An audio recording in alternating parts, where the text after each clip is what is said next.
The following is a presentation of the St. Louis Chess Club. It was round 6 of the Fall Classic here in St. Louis. Group A has been blown open. Alexei Dreyev was unable to increase his lead by much, and he has 5 players chasing close by. In B, Brandon Jacobson's pawn push cost him the game against Conrad Holk. There is now a slight chance that Gabuzian can clinch the field in 7. Big showdowns today. Round 7 starts now. 20 international chess professionals compete in St. Louis as USChessChamps.com presents the 2nd annual Fall Chess Classic.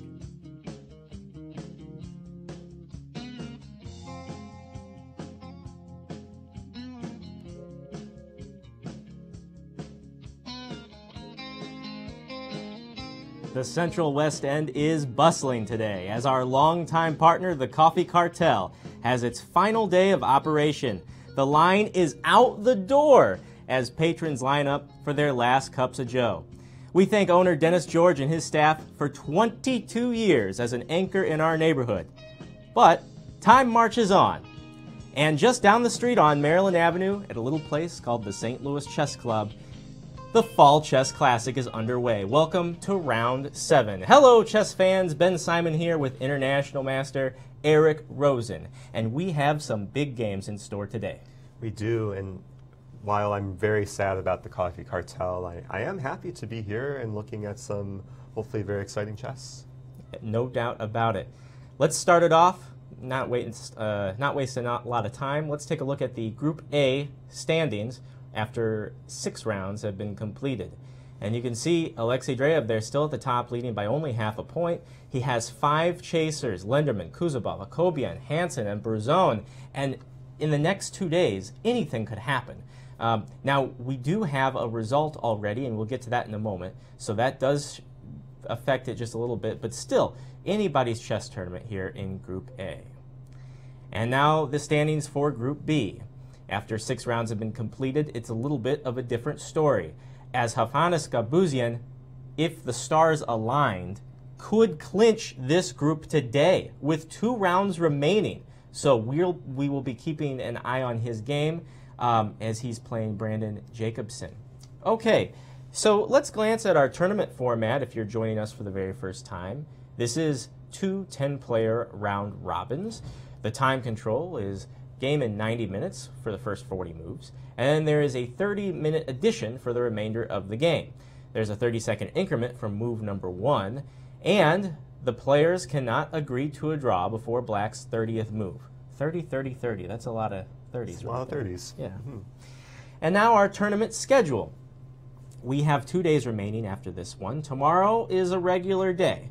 Wednesday, October 17th, the games start at 1 p.m. just as they did today. We are on the air with you at 3:30 p.m. Central Time. Now, on Thursday, the finale, to make room for playoffs, we are going to be starting early. This broadcast will begin at 1:30 p.m. Central Time, and we encourage you to check out the game starting at 11 at USChessChamps.com. And all along the way, be sure not only to watch us on the website, but we're on YouTube, we're on Twitch, the Chess24 module is rockin', and we have our own hashtag on Twitter, hashtag Fall Chess Classic. Join the conversation. I have YouTube open right now, and if you guys have any thoughtful questions you would like to shoot our way, do just that, and we will do our best to answer them. Okay, let's get to our pairings in Group A for round 7.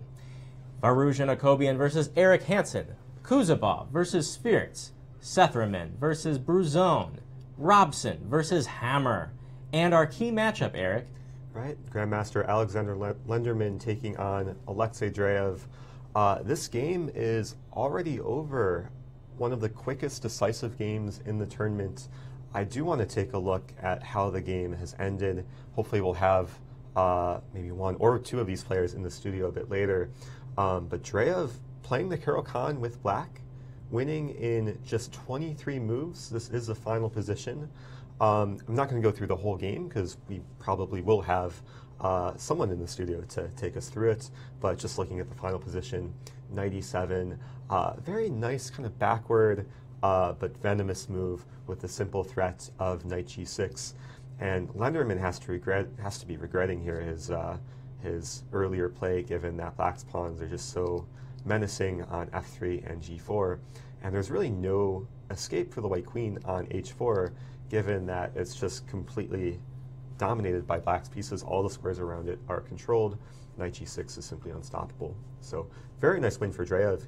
He is he's undefeated in the tournament, the only player in Group A who's undefeated, and it's looking more and more likely that he's going to win in this this section. 2 more days to go, and that's 2 more days for anybody to find an answer to the Dreyev riddle. Okay, and now let's look at Group B, Round 7. Here are the pairings for that section.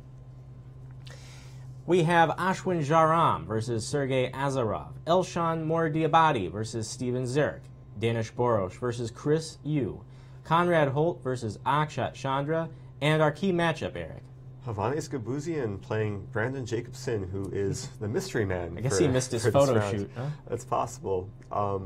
This is another game very critical to the standings, which has actually just ended. Gabuzian taking down the youngster. I do want to glance at this final position as well. Gabuzian has won in 30 moves, final move being knight takes e6. I was looking at this game about 15-20 minutes ago. Gabuzian had over an hour on the clock, and Brandon Jacobson had under a minute. So it goes to show time management is important. If we take a look at this position, this is a simple fork. The king and the rook are attacked. White's next move is undoubtedly knight take d8, and white will just be up enough material to put black away in this position. So hopefully we can get the winners in the studio, Dreyev and Gabuzian, because they're looking more and more likely to be the winners of Group A and Group B, respectively. Yeah, and man, the first 2 games that end are key matchups. That hasn't happened before. Mm-hmm. So very interesting stuff so far. I do understand we will have Alexei Dreyev in the studio, and he will be accompanied by his opponent, actually, Alexander Lenderman, to handle any translation issues that come about. So that's very nice. We will be able to talk to him. So let's look at some other games in the meantime. Before I give you some suggestions, do you have anything that caught your eye? There's a game that immediately catches my eye, the battle between Danish Borosh and Christopher Yu. I interviewed Christopher a couple days ago in the studio, and he was saying that he's just looking to play good chess, take one game at a time, and not necessarily play too solidly or too aggressively, just react to how the game goes. And it seems like this game is unraveling in a very, very sharp fashion. Current position here, a lot of tension in the position. I want to go back just a few moves and see how we got to such a crazy situation. This is one of the sharper variations of the Najdorf, and this is an opening that I don't like to play myself, simply because it's just simply too headache-inducing, given that there's so many complications that can arise with white having castled queenside and black having castled kingside. Clearly, both players want to attack each other's king in the middle game.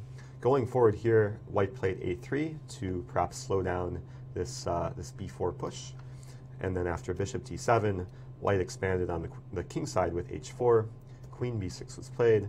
After bishop take f6, bishop take f6. White continues the pawn storm here with pawn g5, bishop e7, and then pawn h5. So it just seems to be raining pawns on the king side. And usually, in cases like this, when you're pushing pawns, the main goal is to open up files so the rooks can ultimately come into play. We can very soon imagine that white would like to play rook g1, and then can very easily predict one, if not both of these moves between h6 and g6 will come. So going forward, a5 was played. Black in the meantime is pawn storming on the queen side. After g6, b4, attacking the knight on c3. Danish ignored this and simply played h6 here, or maybe not so simply, given that, okay, the position is simply about to explode, given that First of all, black could take the knight on c3, but it seems like there's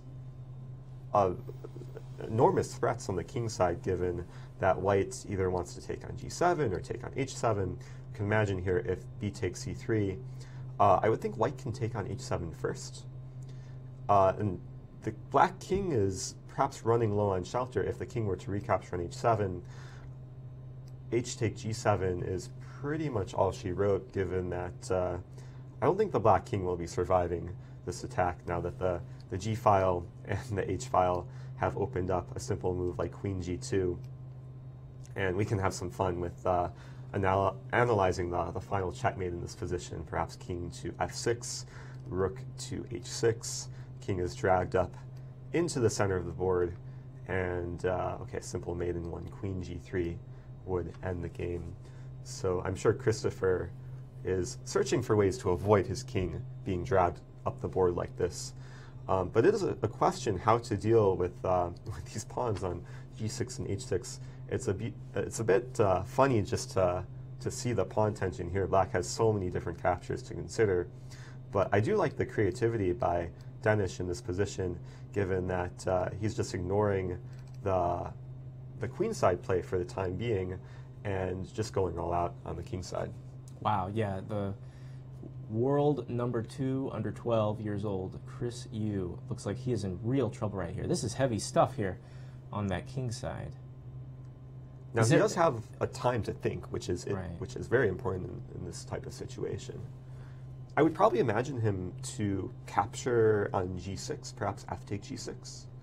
Seems like an attempt to try and be safe. Problem with this move is that it somewhat strengthens the bishop now that e6 is more of a target. And white could take on g7, allowing the queen to enter the attack. I would just be terrified here if I were in Christopher's position.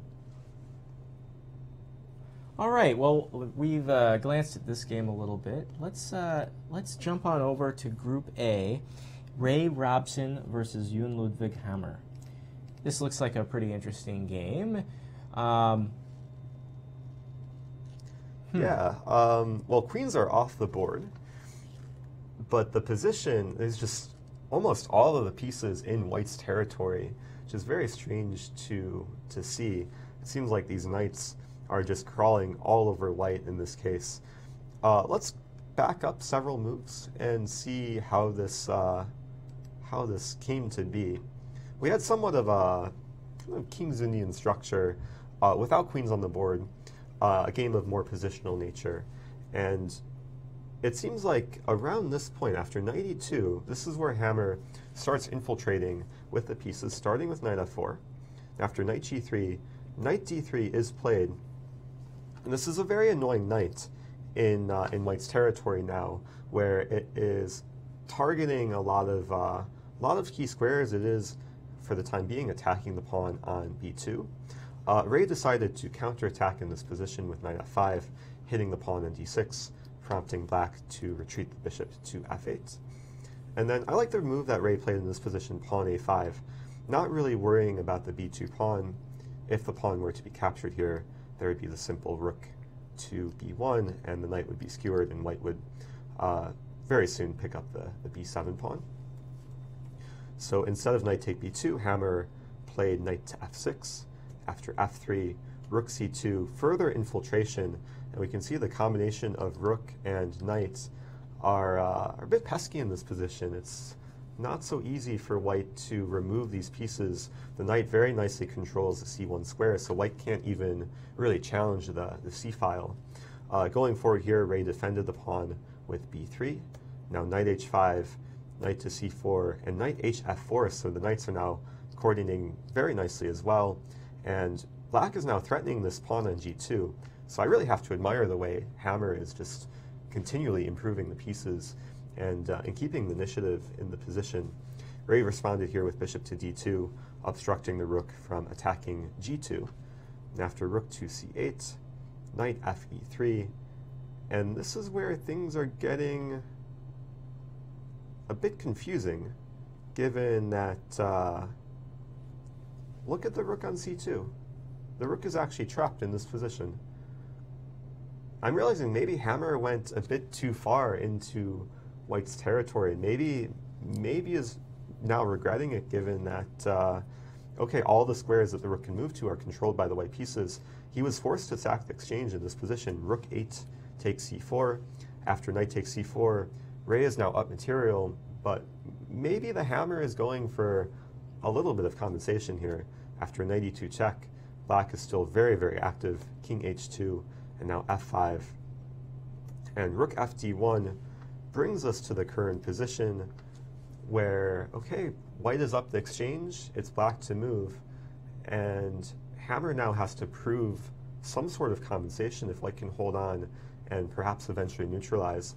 After Ray's last move, rook fd1, he's over-defending the bishop on d2 to potentially mobilize the knight on c4. Now that the knight isn't tied down to defending the bishop, you can very easily imagine a move like knight e3 coming next to try and remove the rook and also target f5.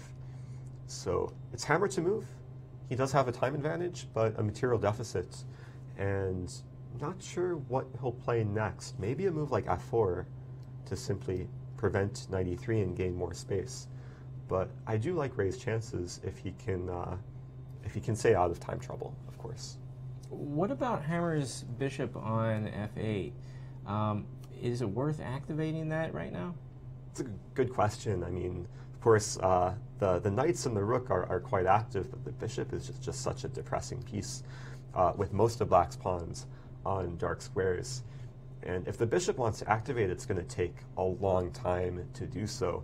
I'm trying to imagine here how the bishop could potentially be useful in the position. If it tries to maneuver to a square like d8, it's still restricted by White's pawn. I mean, it could maybe zigzag its way towards a7. It'd be a potentially funny maneuver. Maybe this is the most ideal diagonal for the bishop, but it just takes so long to get there. I don't think this is a realistic plan anytime soon. I mean, the other idea is to try and push maybe h5 and g4 and king h7 and bishop h6, but that also takes a lot of time, and whenever Black plays h5, the pawn on g5 will be undefended. So it looks like Hammer chose to take on e4, and I would expect Ray to recapture here.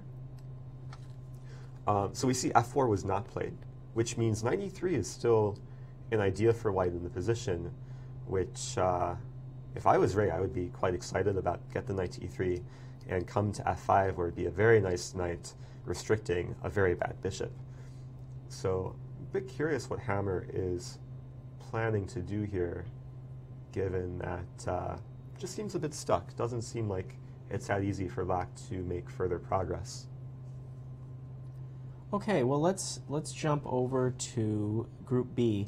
And I mentioned that Gabuzian, in theory, could clinch the section today. One of the games that is very, very important to that statement is Elshan Diabate versus Steven Zirk.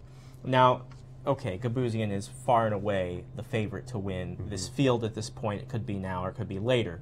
But as far as today goes, Mor Diabate sits at 3 points, and if he wins, then he's within a 2-point shot. So it's just mathematically there. So what's going on in Mor Diabate Zirk? Yeah, I want to go back a few moves. I mean, just taking a glance at this position, I really like White's setup, given that there's a defended pass pawn on e5, more active rook on c7, the knight could potentially come to d4, and even though Black has a bishop pair, it's a very sad bishop pair at that, given that both bishops are just not doing much in the position. This rook is very sad on e8. The king on e6 is one of the most active pieces, but it's also a target. And let's just go back a few moves and see how they got to where they are. When queens were still on the board, rook takes c4 was played, and yeah, we can see that White has a nice pull here, just due to the pawn structure and just Black being very, very much restricted. Interesting decision here by White to capture with the a pawn rather than the rook. Perhaps Elshan wanted to keep the pressure on the c5 pawn, given that Black needs to defend it in this position. And now I'm realizing that after pawn b6, white had a very nice, somewhat explosive move in this position, pawn to b4. Somewhat, at first it might look like a pawn sacrifice, but the whole idea is to infiltrate with the rook. And this is what happened after c take b4, rook c7, and now the b6 pawn is very weak. The rook is very active, and this rook on c7 is preventing black from castling, which is maybe a move that black would like to play, and the king is now tied down to defending the bishop on e7. So black played king to f7 after bishop take b6. White wins back the pawn. King e6 is played, and now knight e2, just simply getting the knight to a more centralized square. Rook e8, king f2.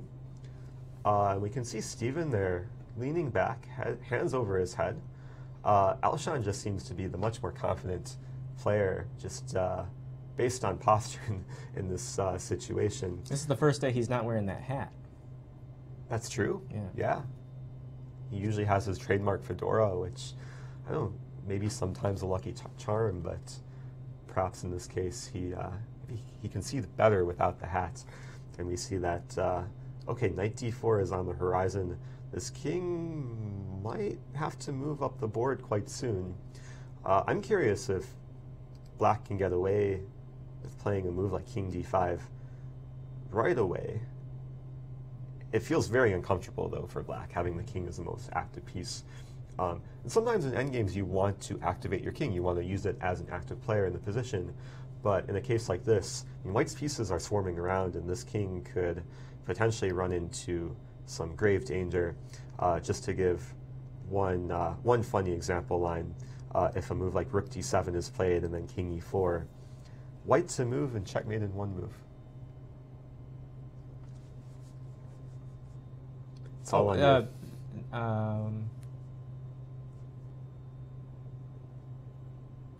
Well, I initially thought knight g3, but then the pawn on and knight g3 would hang f4, yeah. But there is another check in the position. Oh, rook d4. Yeah, rook d4 would be mate. Now, this line probably isn't the most high-quality line, given that after rook d7, black could actually fork the bishop and the rook. But just goes to illustrate black can't go too far up with the king. And, okay, black's time is ticking. Alshon, I know, had kind of a slow start to the tournament, but I know he's been feeling better. He was sick early in the tournament, too. He said he woke up every day with a fever. Every day. And I saw him yesterday. He said he woke up yesterday. It was the first day this event that he woke up without a fever, and he was feeling much better. So good sign for him, and if he can win this game, it will give him some nice boost going into the final rounds. No doubt about it. Hey guys, I know it's early, but we're going to take a very short break here because I've just been told that we have the one of the likely, the likely winner of Group A, Alexei Dreyev. He is ready to come in for an interview, and we're going to configure our seating here to make room for Alexander Lenderman, I understand. So we'll see you back here for the interview in just a few moments. Stay tuned here to USChessChamps.com.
When you visit St. Louis, you'll probably want to watch the Cardinals or the Blues. What about after the game? Heading back to the hotel would be a major error. Instead, boogie through the city and discover the music that gave the Blues their name at the National Blues Museum, Broadway Oyster Bar, or even the legendary Blueberry Hill. So whether you love the Cardinals, the Blues, or the Blues, come play with us. And you guys know I can't play this, right? St. Lou is always exploring. A moment comes in chess when you need to test yourself at a different level. Chess24 Premium offers the tools that you need to reach your maximum potential. From hundreds of interactive video lessons to becoming part of the Chess24 community. You can analyze with friends or coach your students live. You get 24/7 coverage of chess news and events, access to premium analysis and commentary, and the chance to interact with grandmasters and other top players and coaches. Get advice from the best and even challenge them to a battle. Be the best chess player you can be. It's time to level up your game with Chess24 Premium membership. Welcome back, everyone, to the 2018 Fall Chess Classic. I'm joined by the leader of Group A, Alexei Dreyev. Congratulations, Alexei, on winning a very quick game. I should also mention we have Alexander Lenderman in the studio in case there's any language barriers. But I do want to kind of jump straight into it. I know you're a Caro-Kann specialist. Yeah. Is this an opening that you're playing? You knew you're going to play every game against e4? Yes, it's my usual opening, but I can play another opening, of course. Sometimes I play c5, for example, but c6 is the main opening. Sometimes ago I played French, but Caro French looks the same a little bit, but not same, of course. And of course today was very important game. ED, it's a surprise move. I mean, I wait e5, maybe. Oh, e5, e5, yeah. Yes. It's now it's very critical line, but okay, maybe next time. ED5. Interesting move, cd, bishop d3. As usually I played here knight c6, c3, and queen c7 move. I stop bishop e4, it's my idea. But it's not main line. It's not main line. Main line, I think, knight f6 instead of queen c7, bishop e4, bishop g4, queen b3, queen d7, and a lot of theoretical, a lot of games here, maybe more than 1,000. So I prefer queen c7, I don't know why. Queen c7, knight e2. Yes, if knight f3, I can play bishop g4, and my position is very good. Because the problem is bishop in Caro-Kann, in French, and in Caro. If I solve problem with bishop, I'm okay. Knight e2 and bishop g4. So after bishop e4, of course, I can take on f4. If f3, I can play bishop d7, and pawn on f3 is not good. After bishop e4, maybe I can play e5 here. So okay, f3 is not critical. White played castle, it's the best. e6, and Alex used new idea, queen e1. I played it already with some Chinese player. I actually saw that game before before the broadcast started, Yu Yang-yi and the World Blitz Championship. Yes. Maybe I played bishop e2. I don't remember because it was rapid game. Maybe I played bishop. I think you're right. But after bishop e2, it's slightly better for white, slightly better, and two bishops, and for a long game. Of course, it's not critical, but I lost that game. I mean, rapid game against Yu Yang-ji, and of course, after the game, I need to solve this problem. Some improvement, yes, right? Yes, and I find very interesting game here. How I played knight f6, yes, knight f6. But during the game, I think a lot because it will be difficult for me to remind from what I start, bishop d6 or knight f6. So finally, I played knight f6, f3, queen h5, and queen h4. And so now you knight f4 is threat. And so what to do?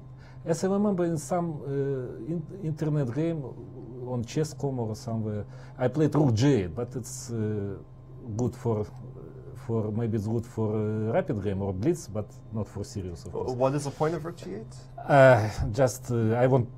I prepare bishop g6. I won't take pawn to h, take with but h-pawn, I sacrifice pawn. He can take on h7. But I think Alex checked it. No, rook h8, of course, not knight h7. But okay, forgot about rook g8. It was just idea, blitz idea. And so what to do? What to do?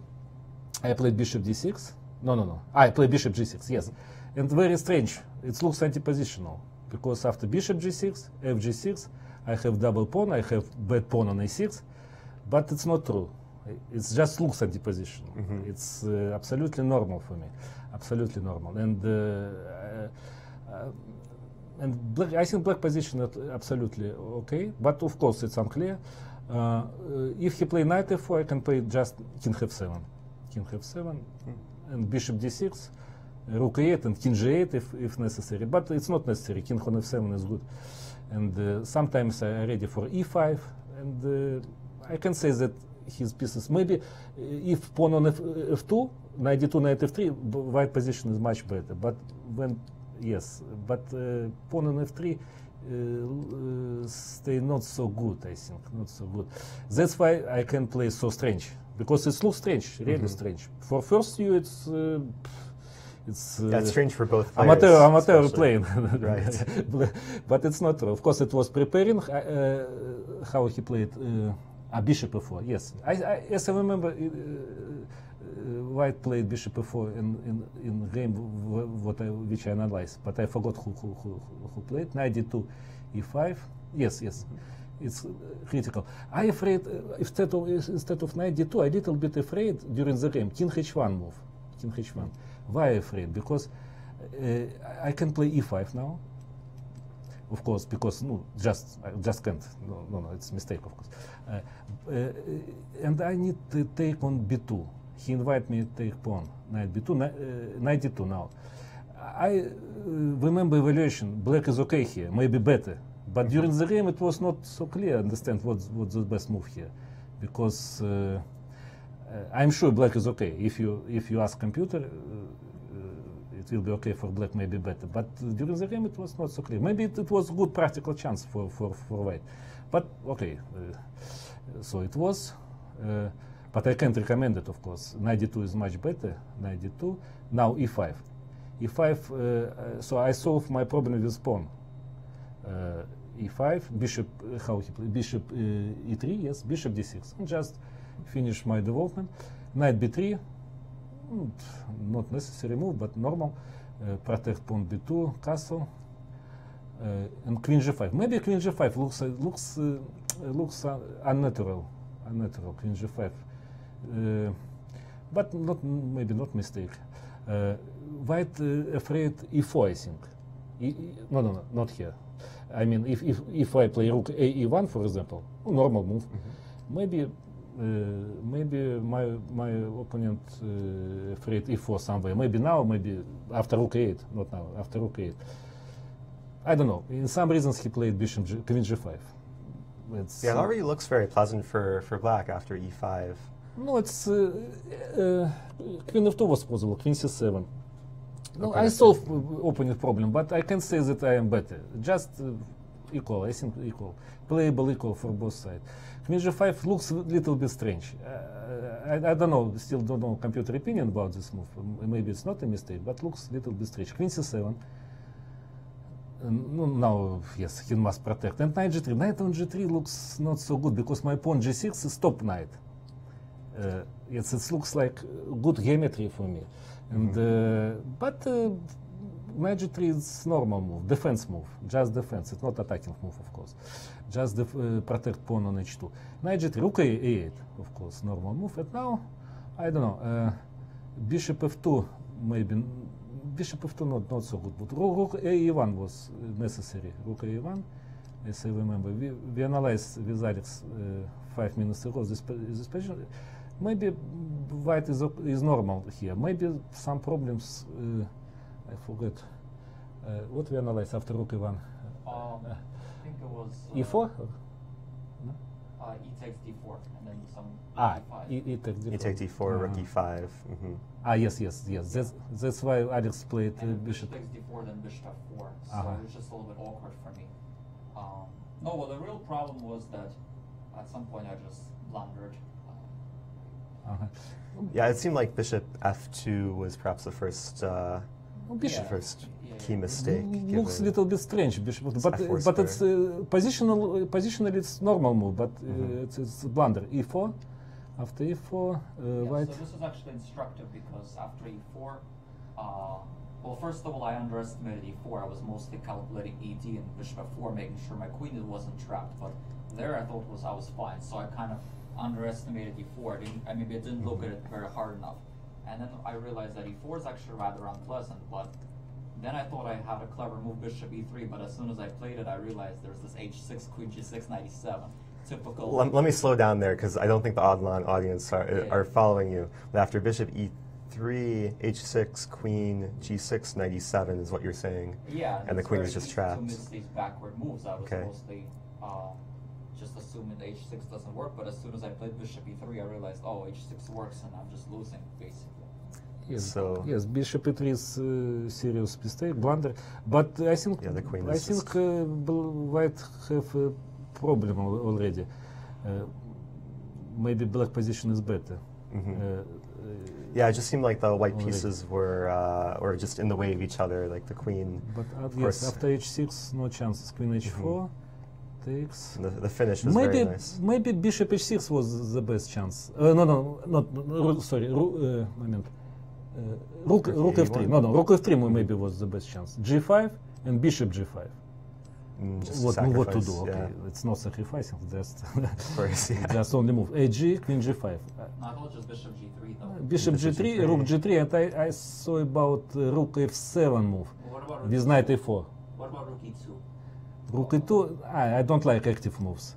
I prefer defense. Yes, Rook F7 with knight A4 idea. No, I thought it's for rather hopeless. I don't know. No, it's technical position, of course. But okay, what to do?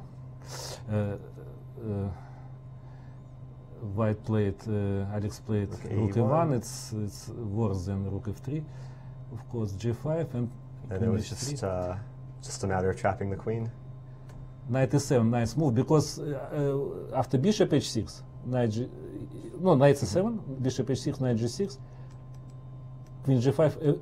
F2 winning move. F2. Yes. F2, very nice. Yes, and I spent some time for this variation because. Can you also go bishop takes G3 instead of knight G6? No, bishop F4 Queen G6. No, F2 only move. No. Instead of knight G6. So instead of knight G6, bishop take G3. Bishop takes G3. Does that also? No, bishop G3. Okay, and what's this? Knight F5. AG. Knight No, F5. okay, no, maybe it's also good. It's also good, but F2 is more clear, I think. Yes, a lot of winning ideas here. So we can back and yes. So after knight E7, no chances. So yeah, this is where black just resigned. Very quick game. I think this is the quickest game of the tournament, especially with the black pieces. I'm sure it's a nice game going into the final rounds for you. I do want to ask, you've written a full book on the Caro-Kann a few years ago. Do you have any other books on the way?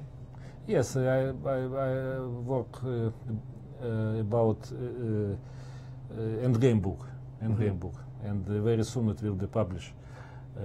Practical endgame. It's very interesting. I think it will be very useful book and very interesting because my exercises, I find exercise not from another, from my Kartotek, and it's new positions from Olympiad, from another tournament, and I think it will be very useful. So I think I stop write about opening. Sure, my idea, sure. Middle game, end game, it's more interesting. You can't read my book if it's opening book in 10 years. That's of course, true. because continually evolves. Yes. But you can read my book about middle game, and ending for a long for a long time. So I work. Very about nice. This book. And I know you you're clearly leading Group A currently. You have 2 more games to play. Any thoughts about the final 2 games? You have yet to lose a game so far, so you're just going to take it one game at a time. Он сказал, что вы пока хорошо идете, что Okay, the tournament is not finished. We will see what will be. Okay, Two very rounds, good. it's not. It's big distance. I understand. All Well, happy. Yeah. I will let you go. Congratulations on your victory today, and best of luck in your coming Thank- rounds. Thank you. So we're going to continue coverage, and let's take a look at the game that is still underway between Ray Robson and Yoon Ludwig Hammer. Ray is up the exchange still. When we last left, seemed like Hammer was in a bit of a predicament. And just going back to the position where we left off, we saw Black's pieces in the heart of White's territory, but White having everything relatively under control. After 92, King H2, this is where we saw F5, and then the trade on E4. And now we see Hammer's idea of knight to C5, retreating the knight, but putting pressure on the E4 pawn, which doesn't seem like Ray can defend E4 in this position. After knight E3 was played, there is a counterattack against the rook on C2, rook to B2, and now bishop to B4. The E4 pawn came off the board, and after rook DB1, the rooks get traded, and it seems like Ray is still up the exchange for a pawn in this case. And after knight D4, knight C4, knight to B5, rook C1, this brings us to the current position, where it seems like Ray is still the one playing for a win, having the material advantage, and having some nice pressure against this D6 pawn. Currently, all of Black's pieces are kind of defending the pawn, so we will have to keep an eye on this game. But I do want to welcome back Ben Simon to the studio. Ben, any updates for us? Any games that have finished since we last had you here? No, we've had no games finished. Still, the 2 key matchups are the only ones that are through. We tried to get a word with Hovhannes Gabuzian following his victory. That game was over right before we went to air. So he is not on the chess campus right now, but if he clinches, we'll definitely want to talk to him. But not a lot has changed in the Borosh U game, where eval-wise, Borosh is looking like he's going to end it in a moment. But also, Ashwin Jaram and Sergei Azarov. Let's take a look at this game because we haven't really yet. It's in Group B. Ashwin is one of those. Ashwin is one of the top players right now as far as points go. So let's take a look. So at he has what's a happening. mathematical chance of He does. catching Gabuzian. Yes, they have everything slight right now. You have to put Has slight to in front of go it. in his favor, though. Yes. The immediate thing that catches my eye, of course, is the time situation. Ashwin having under 4 minutes left to make about 11 more moves. I want to go back here because things are a bit complicated. Let's see how they got to this position. We can go back even further. Counting material, it seems like White does have an extra pawn, but the structure is a bit damaged. Isolated pawn on E3. Black having some nice activity. A lot of pieces pressuring the king side. After this move, Queen G6, there is immediate threat of Knight F3 with the royal fork against the king and the queen. So Ashwin played Bishop G3. I think the strategy for White in a position like this, where you're up material but you're defending, is to simply trade pieces. If you can get more pieces off the board, then ideally Ashwin would like to reach a situation where he's just a pawn up and ending with perhaps some winning chances. But after H6, King H1, Bishop to E5, seems like Sergei is doing a nice job of keeping tension in the position. Bishop on E5, very nicely centralized. And if Ashwin trades on E5, this would allow the knight to activate and come into the game. So still pressure here that White has to deal with. Bishop F4 was played. Rook B D8, simply centralizing the rook. Queen G3. And now perhaps an unexpected trade. Bishop take C3. Knight takes C3. And then knight to B4. Looks like Black is trying to sneak into White's territory, perhaps pondering the threat of knight to d3. And now Ashwin's time is ticking.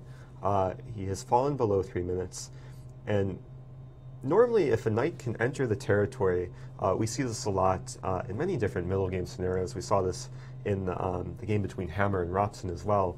When a black knight arrives on d3, it can be a very pesky piece for the white player, given that black will be controlling so many squares in white's territory. Looks like we have a game that is finishing here, as you see Arbiter Mike Kummer go to one of the boards. Wonder which game that is. I'm trying to think back. I was in the playing hall at the beginning of the round, but I forget which two players were seated at that board. Oh, it's Akshat's game. Akshat with black against Conrad Holt, and it looks like Akshat has lost. Conrad Holt with the victory, and that is final in Group B. Ouch. Yeah, tough. Some tough results for Akshat, especially in the recent rounds. Conrad has seemingly just crushing position here. Let's go back and see how this happened. Seemed like black was trying to perhaps sneak through. After queen h6, king g8, pawn f4, it's Conrad with the kingside attack. After rook a c8, queen goes back to h3, knight h7, now f5. I'm a bit confused how the game ended, because this shows to be the current position, but black played the final move. It's very weird for black to play the final move and for the game to end in white's favor, but I can imagine that knight h6 is on the horizon. I'm wondering if Akshat may have just flagged in this position, maybe tried to play e take f5, but ran out of time. Not sure if we can get clarification on that, but the position seems very nice for white after knight f5. The king would have to move. If it moves to h8, there's knight take f7. Moves to g7, there's knight take f5 with check. Probably have to move to f8. But then after the simple rook take f5, white is just crashing through. Rook df1 on the horizon. Also, f7 pawn, nearly impossible to defend. So. Well, we'll never know about that clock. Looks like Mike Kummer has turned it off. Ouch. Well, it's good. Save power. That is true. One way of looking at it. But props to Conrad for finishing off the attack in some nice fashion. Have to ask him later if how the game actually ended. But maybe we can switch gears here. You did bring up the Christopher Yu game, given that Danish seems to be in a very nice situation. Trying to find that game. Black's kingside has opened up dramatically. We can see that, okay, the king is now on f7.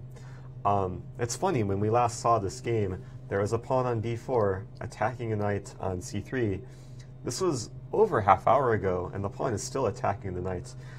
Let's go back to that moment when black did play pawn b4. And Eric, while you go back to this moment, I do understand we're going to have Conrad Holt in for an interview. Okay. So take it away while we get him set up. Yeah, let's check out to see how the game between Danish and Christopher is developing. And let's just admire the way that Danish plays in this position, given that he just puts all the focus on the king side rather than dealing with the knight being attacked on c3. We see pawn h6 was played in seemingly brilliant fashion, given the nature of the pawns here. Bishop f6 was played in response. Christopher surprisingly leaving all the tension, giving the option to white which pawn to capture. There's a number of captures in this position that Danish could consider. Queen h2 is played, leaving the tension even further.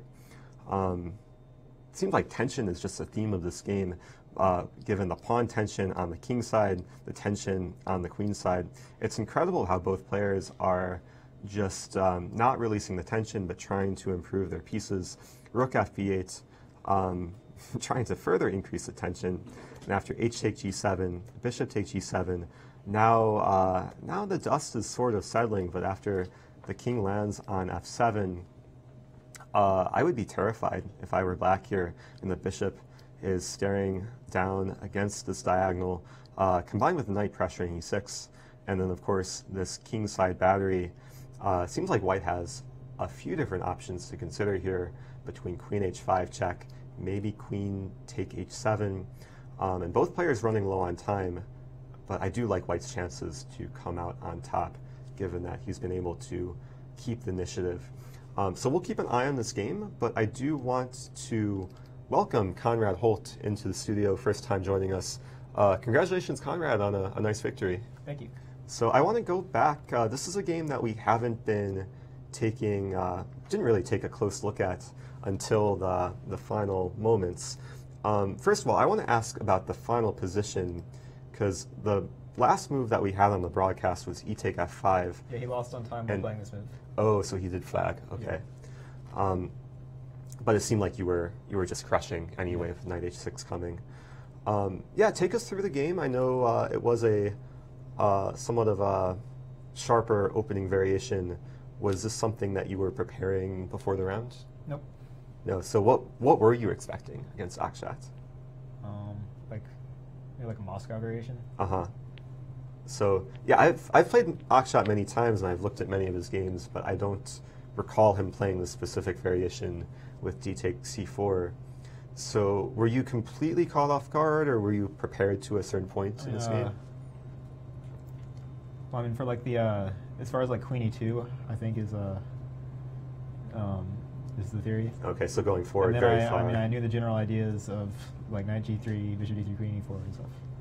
So just yeah, seems pretty. I remember studying positions like this. Yeah, seems pretty direct for white to try and go for this this kingside attack, especially with the pawn on e5. Now, after rook a d1, where do you think Akshat went wrong in the game? Was it just time management, or was there specific critical moments? Well, as far as moves go, I thought after I played knight h2, I thought knight h7. Let me get to that point. Okay. Because after h4, yeah, you're clearly continuing with your attack, and then on move 25, this moment, knight h2. Yeah. At this point, I realized he could play knight h7, which I hadn't seen before, and then my attack isn't really going so smoothly anymore, and I'm not really sure what to do here. I'd have to, because if knight g4, he just goes h5, and the key point is that f6 is defended, so I can't go queen h6, knight f6 anymore.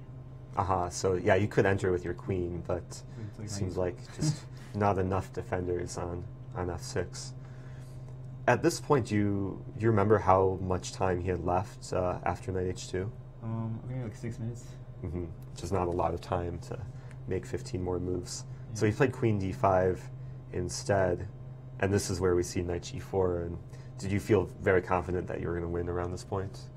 Yeah, after this, it seemed like I had a crushing attack. At least, I mean, maybe it's objectively winning, but it's definitely crushing enough for somebody who has 2 minutes left. Fair enough, yeah, just from a practical standpoint. With queen h6 always looming, queen e4 played, and f4, a very nice move. Seemed like a very instructive attacking game, given the kind of initial structure. We see this sort of structure with the pawn on e5 and many different types of openings. And yeah, the final moves here seemed pretty nice for white, f5. And it is pretty rare that a player will flag in a game where there's 30-second increments. Has this happened to you before, either yourself flagging or one of your opponents flagging? Oh yeah, I've even like flagged in a drawn position. Ouch. That's got to be heartbreaking. Always have to keep the clock in your peripheral vision. So I do want to ask, because I know you've played in St. Louis before. You've played at least one U.S. championship, and 2 U.S. championships, and I know some junior championships as well. Recently, you've begun the job at Google. How is that going so far, and how are you able to balance working at Google and also playing chess on the side? Well, I mean, it's not like some super demanding job where they want you to work 60 hours a week or something. I mean, I mean, sometimes people think it's like that, but I think they're confusing it with like startups. Gotcha. But, and yeah, I know, so, I mean, and they're extremely flexible about taking time off and stuff, or like and also the schedules you can go in. So I was able to take work half days remotely, Mm-hmm. so that I could not use too many vacation days. That's nice. I know there's another player in this group, Ashwin Jayaram, who doesn't have that same flexibility to work remotely and has to go to work most mornings before the rounds. Do you get a chance to play chess with other Google employees? I know there's another well-known player, International Master Luke Harmon Vladi, who also works at Google. What's the chess culture like at the company? Well, I haven't played with people on campus or anything, although there are a few people who do that. Mm-hmm. But one interesting thing they have is sometimes they have talks by famous players, like Mm-hmm. they've had like Kasparov and Anand come to the campus to give talks about stuff, and they're supposed to have Carlson, but they canceled. That's too bad. Well, hopefully they'll get him back Yeah. if he's willing to return. Well, congratulations on your victory again, and best of luck in the final 2 rounds. Thank you. And we're going to take a look at the game still going on. Let's go back to the Christopher Yu game. Things are heating up. They're only on move 26. Both players in severe time pressure, given that they still have 14 more moves to make until time control. And White's attack just seems to be crushing with the rook and the queen and the knight, combining against the bishop on g7. The last move that White played was rook h to g1. Maybe we can go back after king take f7. Just want to see how Danish just continued this monstrous attack. Knife to f5, taking advantage of the pin against the e6 pawn. So of course this pawn is unmovable on e6. After b takes c3, finally Christopher has grabbed the knight, which has been attacked for so many moves since b4 was played. But after queen take h7, rook to g8, black is up a piece. It really doesn't feel like it. White has so much initiative, and it seems like the whole focus is on the king side. I want to update the board here because king to e8 was played. It is now White's move, and I do want to welcome back Ben Simon to the studio. Welcome back, Ben. Any updates? Any more results? Or we have one result in Group A. Akobian's game with Eric Hansen has been drawn. It was down to a bishops of opposite color situation, and there wasn't much there. But there is a nifty little tactic over in another game between Ray Robson and Ludwig Hammer. Ray has taken a pawn, has sacked a knight for a pawn, it looks like. But there's some nifty tactics here I'd like to take a look at. Well, the current position, there is just forks all over the place. Black is forking the bishop and the knight, also the bishop and the rook with the knight on b3. Let's go back and see how this happened and try and make some evaluations here. So this is where, things look slightly more quieter.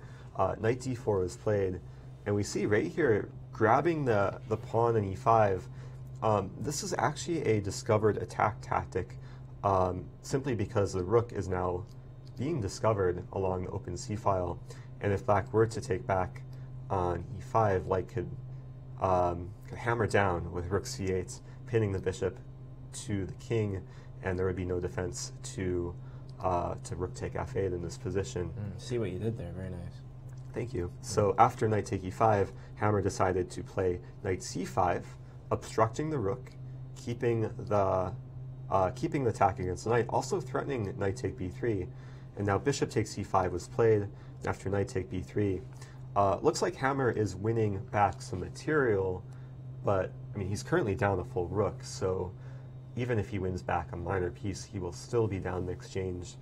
We can imagine that Ray would like to save his rook in this position, imagining some move, perhaps rook to b1, and then after knight takes c5. The whole sequence of moves there, it seemed like a fancy way of just trading pieces. We're going to have the same material situation in this position where White is up the exchange for a pawn, and I still very much like Ray's chances, but it's still going to take some work. We'll take some endgame technique to actually convert the material advantage into a win. So we'll keep an eye on this game.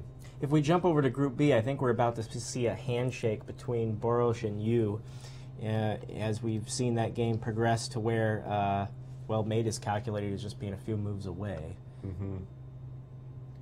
And Denis Borosh, we have not had him yet in the studio. He had a very nice win yesterday against Akshat Chandra.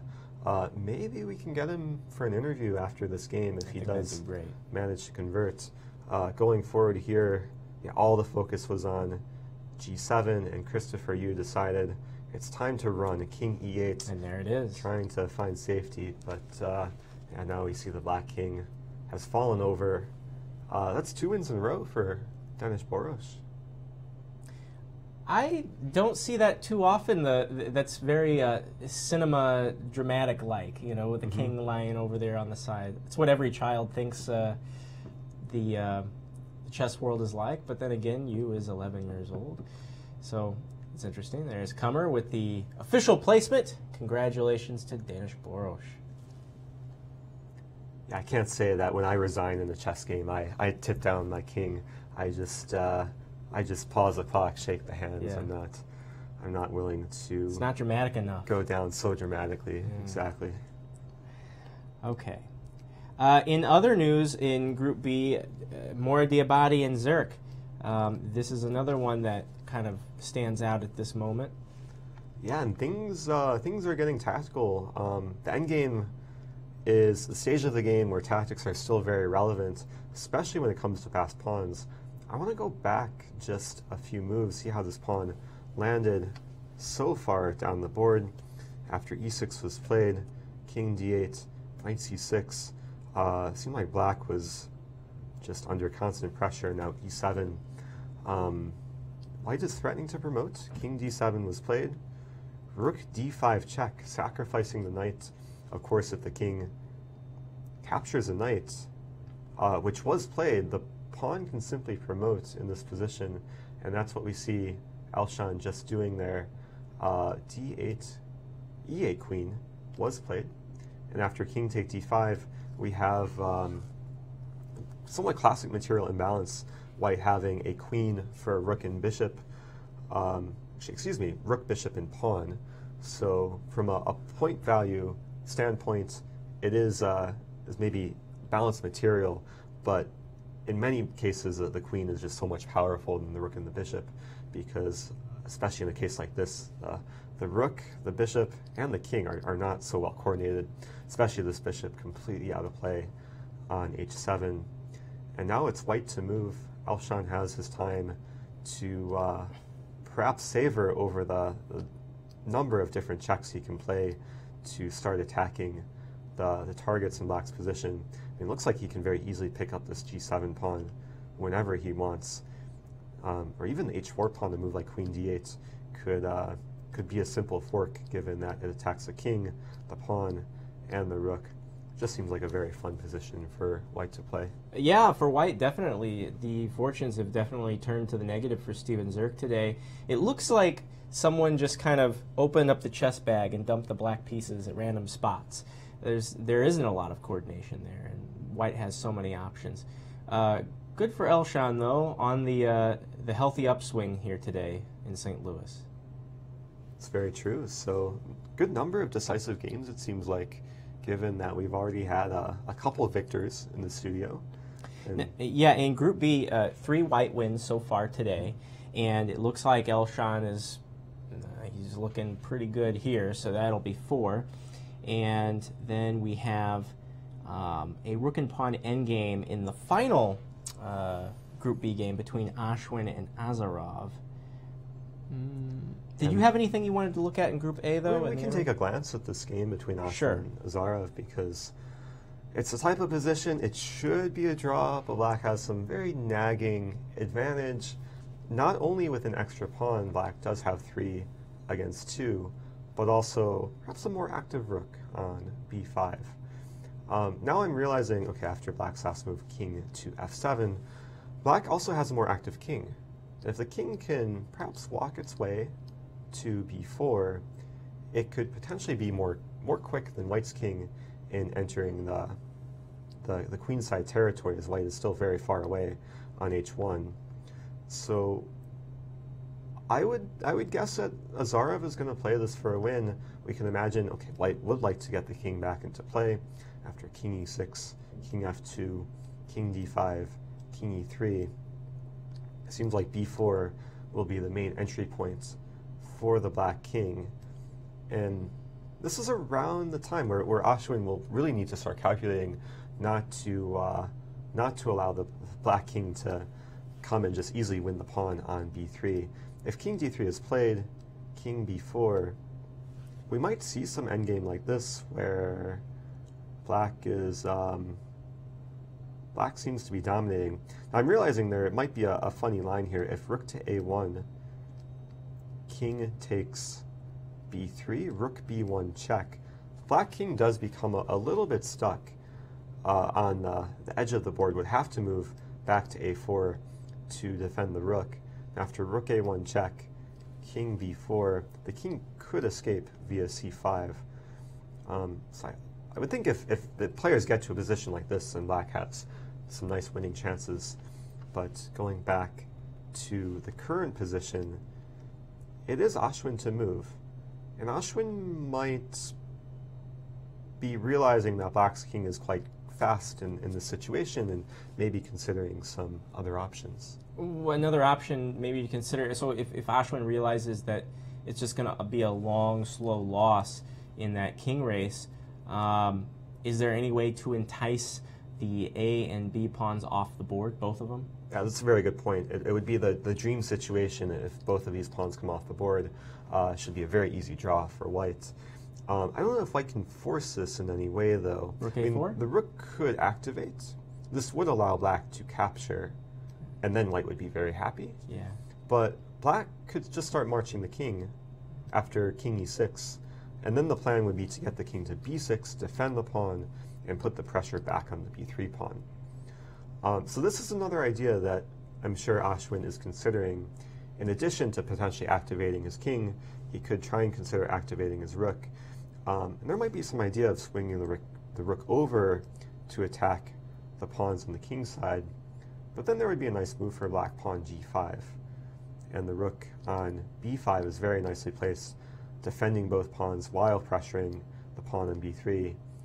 And seems like white's rook isn't the most effective piece in causing black any sort of issues.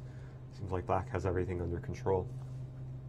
All right. Another game that we haven't looked at yet today in Group A is one that Jen Shahade, I think, would find the position to be humorous or delightful.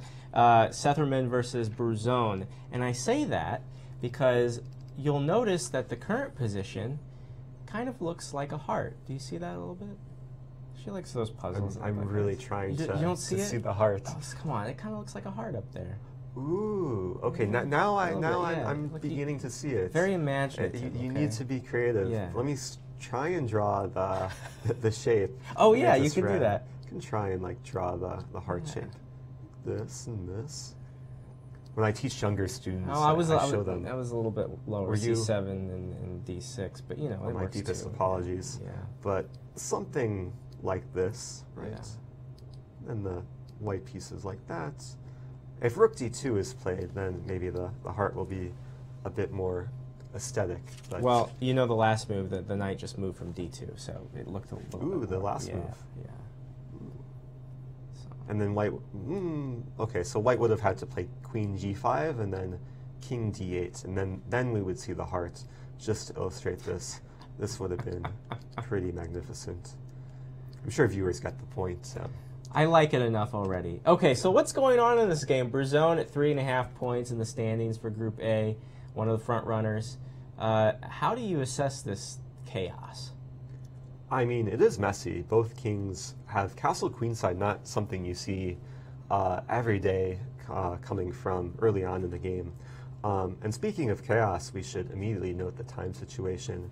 Setherman having his time ticking below a minute, now below 20 seconds, needs to play quickly for the next two moves. They are on move 38. Looks like he just played something there. Queen take e4. So queens are getting traded. I do have to admire black's position, though. Looks like Bruzon is debating what to take back with. He does take with the rook on e4. And it is equal material, but black's structure and black's piece coordination just seems to be a lot more pleasant. Double rooks on the open e-file. White's pawns are pretty ugly. Isolated double pawns on the f-file, isolated pawn on h3. Seems like it's going to be perhaps a positional grind down for black. Now we do see Sethuraman has left the board. He played his 40th move, rook to g1, and Bruzone playing quickly in response, knight h5. Nice multi-purpose move, defending the pawn on g7 and attacking the pawn on f4. And players have now reached move 40. Additional half hour has been added to both of the clocks. I really like black's chances in this game. Seems like just a technical grind down, given that this f4 pawn, there's very few ways to defend this pawn, given that no rook can come behind and defend it, because the f2 pawn is a bit in the way. And meanwhile, black will have ideas of perhaps a simple rook f8, maybe even over defending, maybe a move like rook e7 to defend the g7 pawn, so that the knight could then capture on f4. Usually when I'm teaching more beginner students, I like them to define what a weakness is in chess. When you think of a weakness, it's usually something that's easy to attack and hard to defend. And I think the f4 pawn is just a prime example of what a weakness is, where it's just so easy for black to attack and a lot more difficult for white to defend. It's only defended by the bishop, and it seems like it's going to be falling at some point in this game. Inevitably, yes. Okay, so this is the current position in this one, right? This is a current position after knight h5. We'll see this a lot when players make move 40. They usually tend to slow down and start maybe acclimating to the additional time that they have.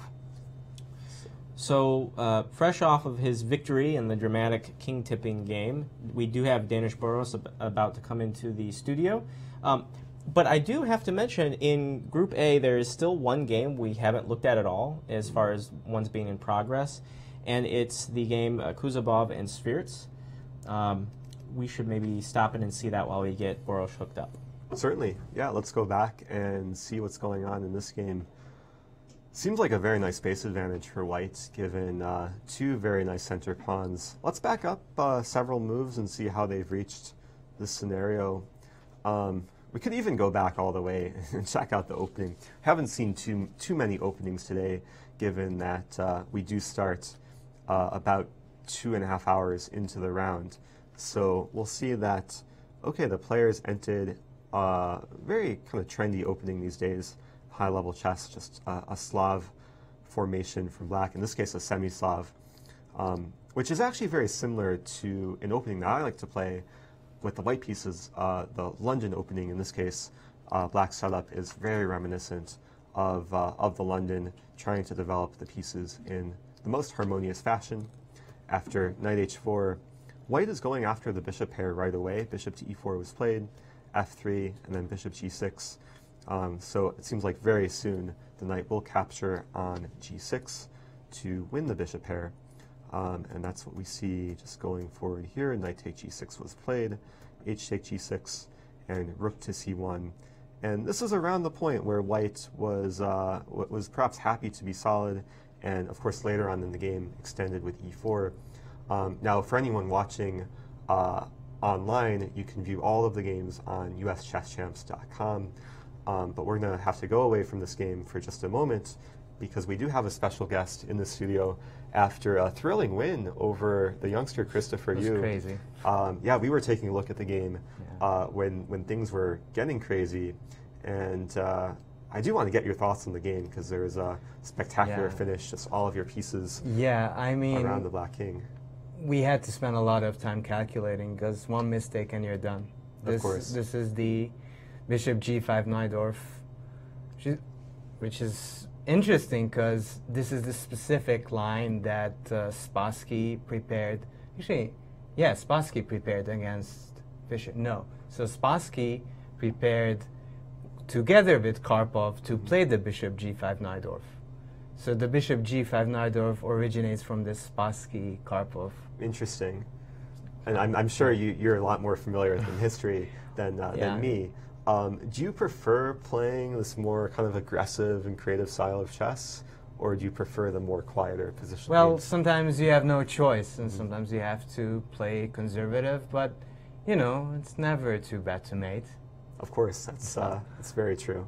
And I felt that I was suffering with the English, and Jacobson totally outplayed me, and I felt that, okay, it's time to change and play a bit more aggressive. Well, it clearly worked out in this game. So I know this is a very theoretical line. At what point were you kind of still in your prepared territory? Well, there's a lot of transpositions in this type of structure. When he castled, that's kind of rare. Usually black is waiting with queen c7, bishop d7, and trying to attack first and then maybe castle. Actually, I beat another young player in the very same line. Actually, it's Jeffrey Zhang. I beat him in 23 moves in this line. So, pretty proud of that. So the young players have to watch out for you. It seems like you're now maybe considered a veteran compared to the ages of your opponents. Old guy compared to them. Castle is kind of interesting because that's deciding way too early where the black king is going, but it's still messy. So king b1, that's a very classical move. Queen c7, g4, b5, a3. Well, I was thinking to play or not to play a3, but if I don't stop b4, the pawns will start rolling on me and go b4, a5, a4. Knight takes e4 ideas are in the air, so that looks very risky. I might be even worse if I don't play a3. Yeah, I know positions like this, sometimes it's a balance of attacking on your side, but also slowing down your opponent's attack. Yes. I do like a3. It seems to slow him down a3 is a bit. pretty good move, but it's not my idea, unfortunately. So after h4, I do want to get to this moment where things were just getting completely insane. After g6 and b4, really had to admire your play, given that after b4 you did not move your knight, but you just kept the entire focus on the king side. How confident were you in your attack in this position? Well, I wasn't that sure because this position is do or die. So if white just hesitates a little bit, and I would start exchanging on b4, move around with my knight, I would be dead lost, like knight a2, queen a5. Okay, not queen a5, but queen a7, and I'm near lost. So the problem is that knight takes b3 is in the air, e5 maybe, and everything's on my king. And even though I'm attacking with g6, I'm one tempo short. Just slow, yeah. So in fact, both of us thought that b4 is a pretty good move. And in fact, he missed h6 here, which is not hard to miss because it's standard, but it's still pretty spectacular. So let's say if he takes on c3, I take on h7, king h8, f takes, king takes, and queens. I promote the queen. Queen. Take, rook dg1, king f6, queen f4. That would be a very nice It's pretty finish. nice. Yeah. I was happy with that. But obviously he's not going to go for this one. Right. So, But as long as you have a threat like Yeah. that, you're happy Yeah. to keep the focus and on I the king side. think he underestimated my attack here. And if you can take on c3, you're in big trouble.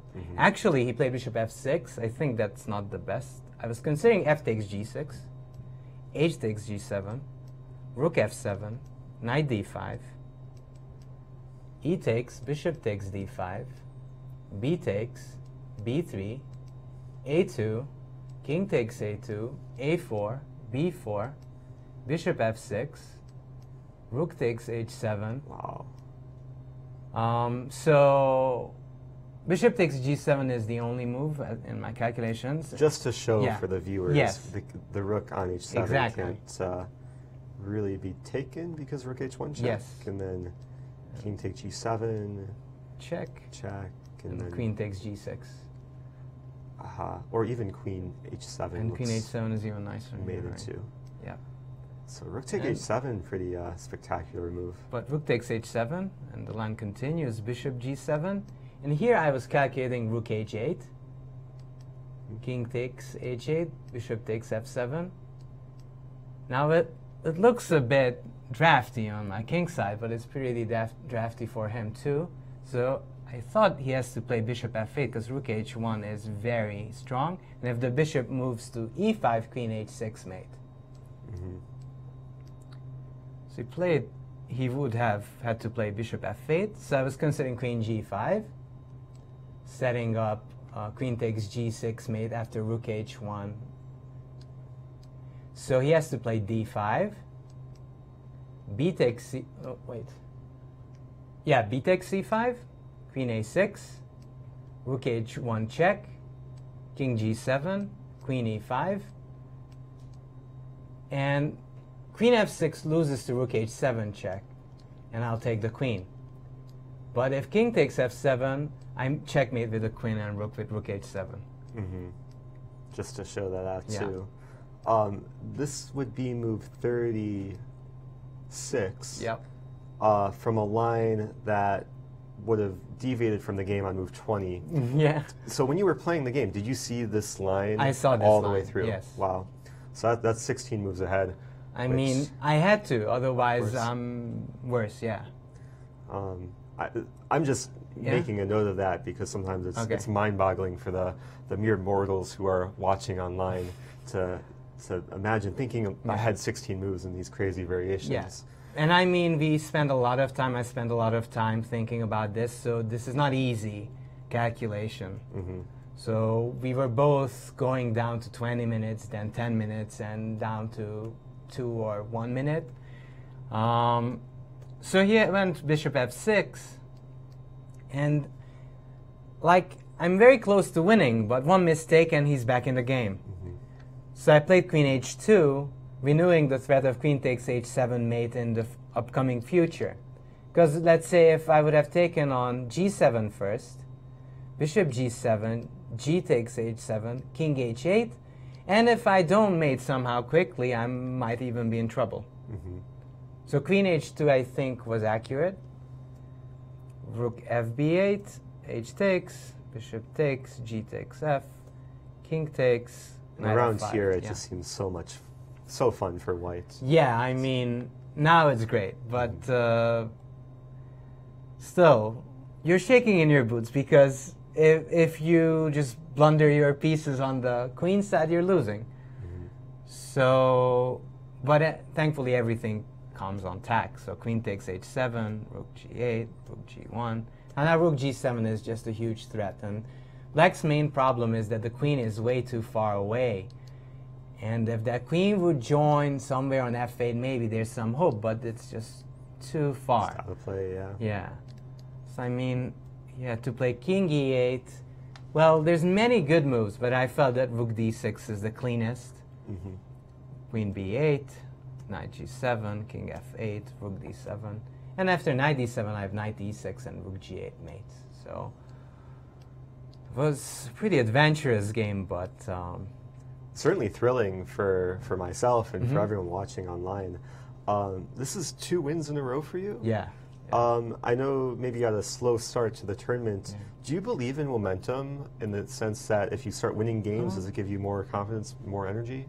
I think there's like, there's room for momentum because, you know, if you learn and you get in the rhythm of winning, it's much easier to win when you're drawing like 5 games in a row. Mm-hmm. So I guess even for him, I guess it was difficult to play a very aggressive game when he's been very solid and not really being attacked that much. Makes sense. So And do you know who you play tomorrow? I think I'm playing Zerk. Any thoughts on that game? I don't know yet. We'll see. Okay, well, congratulations on Thank the you. thrilling win today. Let you go and rest and prepare, and best of luck in the final 2 rounds. Thank you. So we will go back to the coverage of games which are still underway. We see the Steven Zerk game is still being played out. The queen versus rook and bishop material imbalance is still present in the position. Seems like Black has lost a few pawns on the king side, but Black would really like to focus on the queen side with advancing the queen side pawns. Last move that was played is rook to c6. And now it seems like White's queen is a bit out of play. There's no immediate checks against the Black king. And there is a threat of rook to c2, which if Black can win the b2 pawn and have two connected passed pawns ready to just storm down the board, then maybe there's some hope for Steven to survive in this position. Certainly a game we should keep our eyes on, but I do want to welcome back Ben Simon into the studio yet again. Any news, any updates for us, Ben? Yes, over in Group A we have a result. Ray Robson has won his game as White against Hammer, as we figured that would be the case. But other than that, there are still several games going on as we near the end of our show. I mean, we could take a look just quickly to see how this Robson-Hammer game finished off. We saw Ray was up the exchange. Seemed like just a matter of technique, and he was able to finish off his opponent in pretty quick fashion. I'm a bit confused about this move, King H1. Seems quite odd, given that, okay, usually in the endgame you want to activate your king and not pacify your king. So King H1 I'm very confused about. Maybe he's just getting off a dark square, given that Black does have a dark squared bishop. Perhaps there's some ideas where he would like to not be checked along this diagonal.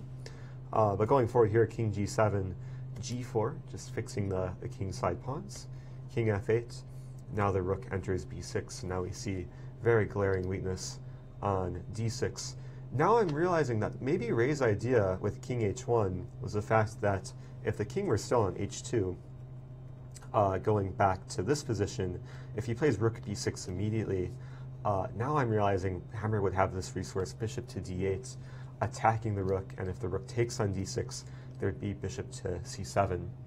So sometimes whenever you see a high-level player play a suspicious or strange move, you have to delve into some of these tactical lines. We see in the game that when the king is on H1, Hammer did not have the same resource with bishop D8 followed by bishop C7. Now he still played bishop D8 and bishop C7, but after rook to F6 check, Hammer threw in the towel, given that White is now up a clean exchange, and this D6 pawn ready to advance down the board. So very nice win by Ray Robson, who had a pretty devastating loss yesterday against Bruzone. The game went over 5.5 hours. Ray was pushing for a win, ended up over pushing and losing. So with a win today, Ray is still holding his own, and still with 2 more rounds to go, he can finish strong. And in the meantime, in Group B, we do know that the event will not be decided today, probably be tomorrow.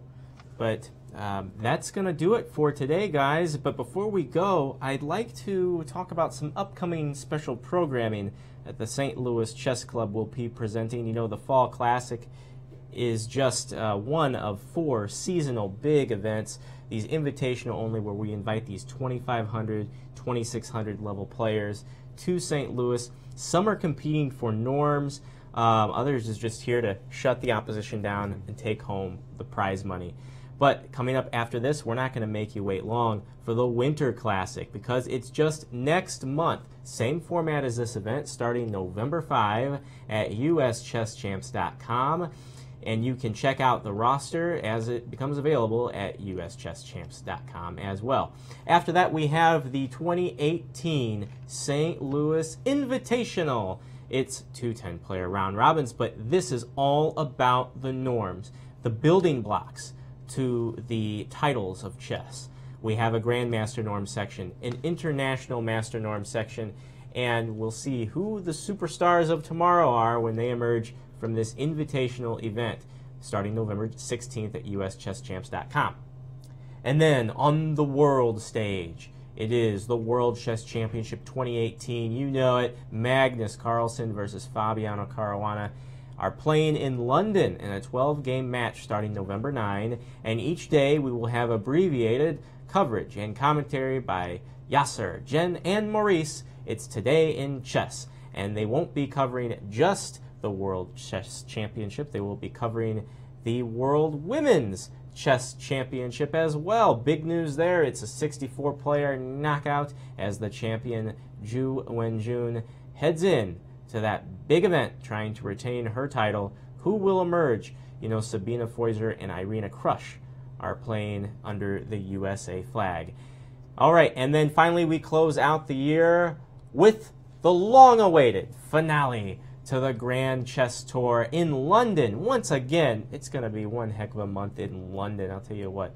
The 4 top players of the Grand Chess Tour, Fabiano Caruana, Hikaru Nakamura, Levon Aronian, and MVL. They'll be playing in a knockout. It's going to be classical, it'll be rapid, and it will be blitz. And the winner is going to be the ultimate undisputed champion of the Grand Chess Tour. And this is something that I really like. You know, in the past, the Grand Chess Tour has been just all the accumulation of points to the very end, and the winner of London could very well be not the same person who wins the Grand Chess Tour. But we're putting an exclamation point, period, right on the end of the sentence, and the winner of that event will be the winner of the tour. That's what we want to see. We want to see blood and drama until the final playoff. Indeed. Yeah. Well, as far as this event goes, we just have 2 rounds left. This broadcast was produced by the world's greatest production B team. Tammy Hyde is the streamer. We want to give a shout out to Eric Mosel today for his help. Isaac Schranz is on graphics and audio. And Danny Machuca is your technical director. And until tomorrow, remember, last day we're going to be here earlier, but tomorrow we're here normal, at the normal time of 3:30 p.m. Central. And the games begin at 1 p.m. Central. You can check them out on uschesschamps.com. For International Master Eric Rosen, my name is Ben Simon. We say so long from the Show Me State.